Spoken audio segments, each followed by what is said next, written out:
राधे राधे दोस्तों, आपका हमारे चैनल पर स्वागत है। कार्तिक पूर्णिमा व्रत कथा। इसके पाठ से भगवान शिव और भगवान विष्णु की मिलेगा कृपा। कार्तिक मास में आने वाली पूर्णिमा का विशेष महत्व है। इस दिन व्रत करने से व्यक्ति को भगवान विष्णु के साथ साथ भगवान शिव की कृपा भी प्राप्त होती है। इसलिए कार्तिक पूर्णिमा के दिन इस कथा का पाठ जरूर करना चाहिए। इसके पाठ से व्यक्ति को दुखों से छुटकारा मिलता है। पढ़े कार्तिक पूर्णिमा की संपूर्ण व्रत कथा। कार्तिक महीना हिंदू पंचांग के अनुसार 8वां महीना है। इस महीना का धार्मिक दृष्टि से बड़ा ही महत्व है, क्योंकि इसी महीने में कुमार कार्तिकेय ने तारकासुर का वध किया था। इस महीने में भगवान ने वेदों की रक्षा की थी और पूरे महीने मत्स्य अवतार के रूप में जल में निवास करते हैं। कार्तिक मास के बारे में इसलिए शास्त्रों में कहा गया है कि इस माह से उत्तम अन्य मास नहीं है। इस मास में प्रभु भक्ति करने वाला मृत्यु के बाद बैकुंठ में स्थान प्राप्त करता है। आइए जानते हैं कार्तिक मास की खास बातें, कथा और महात्म्य। कार्तिक मास को हिंदू धर्म में पुण्य मास कहा गया।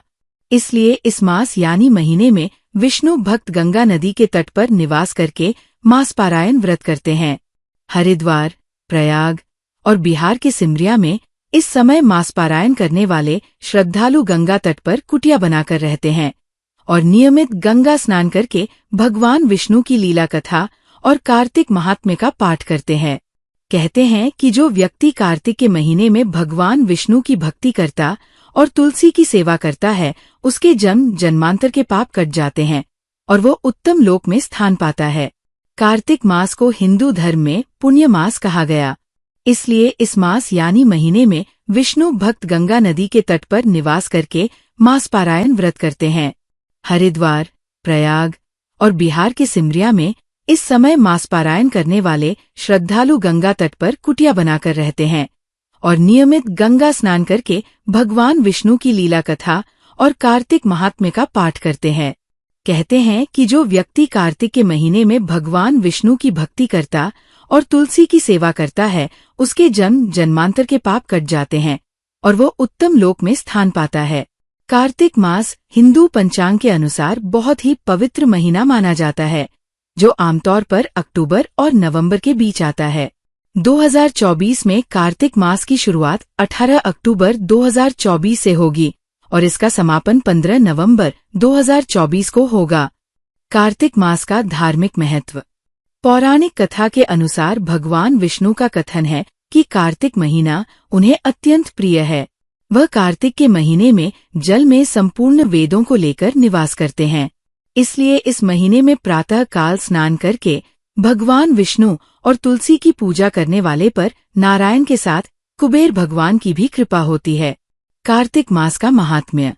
पद्म पुराण की कथा के अनुसार कार्तिक व्रत के परायण होने की वजह से एक विधवा ब्राह्मणी अगले जन्म में महान पुण्य के प्रभाव से भगवान विष्णु की पत्नी रुक्मिणी हुई और उन्हें देवी लक्ष्मी के समान स्थान मिला। इसी तरह सत्यभामा भी कार्तिक मास के व्रत पूजन नियम के प्रभाव से भगवान श्री कृष्ण की पटरानी बनी। कार्तिक मास व्रत के फायदे। कार्तिक मास में सूर्योदय से पूर्व स्नान करने के साथ देवी तुलसी की पूजा करने और दीप दिखाने का भी बड़ा ही महत्व है। जो श्रद्धालु भक्त इस प्रकार से नियम पूर्वक कार्तिक मास का व्रत पूजन करता है, वह भगवान विष्णु के लोक में स्थान पाता है। कार्तिक मास में खान पान। कार्तिक के महीने में मनुष्य को सात्विक भाव रखना चाहिए और लहसुन, प्याज, मांस, मछली का सेवन नहीं करना चाहिए। कार्तिक में बैंगन और करेला खाना भी वर्जित माना जाता है। की कथा के अनुसार जब भगवान कार्तिकेय ने तारकासुर का वध किया था, उससे क्रोधित होकर तारकासुर के 3 पुत्रों ने देवताओं से बदला लेने का फैसला किया। तीनों अफसरों के नाम थे तारकाक्ष, कमलाक्ष और विद्युन्माली। देवताओं का प्रजित करने के लिए पहले तीनों ने तपस्या की और तपस्या के लिए जंगल में चले गए। उन्होंने हजारों वर्ष तक अत्यंत कठोर तप किया। उनके कठोर तप से ब्रह्मा जी प्रसन्न हुए और उनके सामने प्रकट हो गए और ब्रह्मा जी ने तीनों से वरदान मांगने के लिए कहा।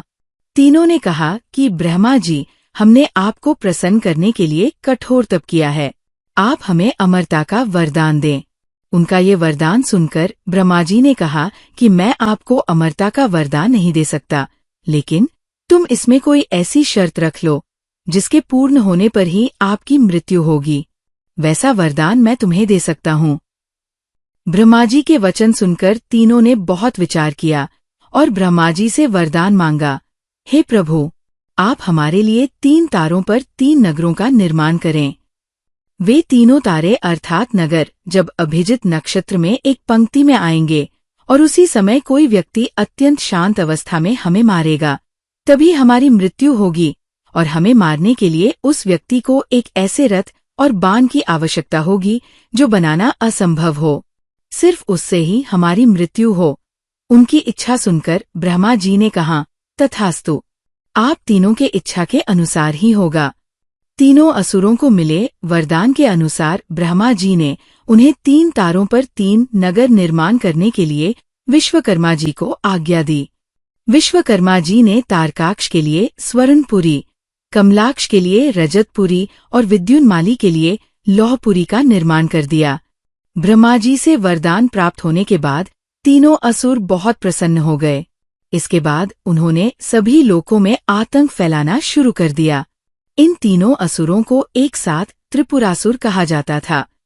त्रिपुरासुर जहां भी जाते वहां ही लोगों और ऋषियों का सताने लगते। उन्होंने देवताओं को भी देवलोक से बाहर निकाल दिया। त्रिपुरासुर के आतंक से त्रस्त होकर उन्हें हराने के लिए सभी देवता एकत्रित हुए। सभी ने अपना सारा बल लगाया, परंतु त्रिपुरासुर को हराने में कामयाब नहीं हो पाए। अंत में सभी भगवान शिवजी की शरण में गए। देवताओं ने कैलाश पर्वत पर जाकर शिवजी को पूरा वृत्तांत बताया। तब भगवान शंकर ने कहा कि आप सभी देवता मिलकर प्रयास करें। देवताओं ने कहा कि प्रभु, हम सभी ने मिलकर त्रिपुरासुर का वध करने का प्रयास किया, लेकिन हम कुछ नहीं कर पाए। हम आपकी शरण में आए हैं, आप ही हमारी रक्षा कर सकते हैं। तब शिवजी ने कहा कि मैं अपना आधा बल तुम्हें देता हूँ, इस बल की सहायता से प्रयास करके देखो। शिवजी ने अपना आधा बल देवताओं को दिया, लेकिन देवता शिवजी का आधा बल सहन ही नहीं कर पाए। फिर भगवान शिव ने स्वयं ही त्रिपुरासुर का संहार करने का संकल्प लिया। वरदान के अनुसार अब त्रिपुरासुर का वध करने के लिए रथ और धनुष बाण सिद्ध करना आवश्यक था। भगवान शिव ने पृथ्वी को ही उनका रथ बनाया, सूर्य और चंद्रमा को उस रथ के पहिए बनाए। सृष्टा सारथी बने, भगवान विष्णु बाण बने, मेरु पर्वत धनुष और वासुकी बने उस धनुष की डोर। सभी देवताओं ने अपने बल से वह रथ संभाल लिया। इस प्रकार असंभव रथ बनकर सिद्ध हुआ। लेकिन जैसे ही भगवान शिव जी उस रथ पर सवार हुए, उनकी शक्ति के कारण वह रथ डगमगाने लगा। तभी विष्णु भगवान वृषभ बनकर उस रथ में जुड़े। घोड़े और वृषभ की पीठ पर सवार होकर महादेव ने उस असुर नगरों को देखा। अपने धनुष पर बाण रख उन्होंने पाशुपत अस्त्र का संधान किया और तीनों तारों को, नगरों को एक पंक्ति में आने का आदेश दिया। अभिजित नक्षत्र में तीनों नगर एक पंक्ति में आते ही भगवान शिवजी ने अपने बाण से तीनों नगरों को जलाकर भस्म कर दिया। इसमें तीनों असुरों का भी अंत हो गया। जिस दिन तीनों असुरों का वध हुआ उस दिन कार्तिक पूर्णिमा थी। तभी से भगवान शिवजी त्रिपुरांतक बन गए। त्रिपुरांतक का अर्थ है 3 पुरों का अर्थात नगरों का अंत करने वाले। भगवान विष्णु ने ही भगवान शिव को ये नाम दिया था।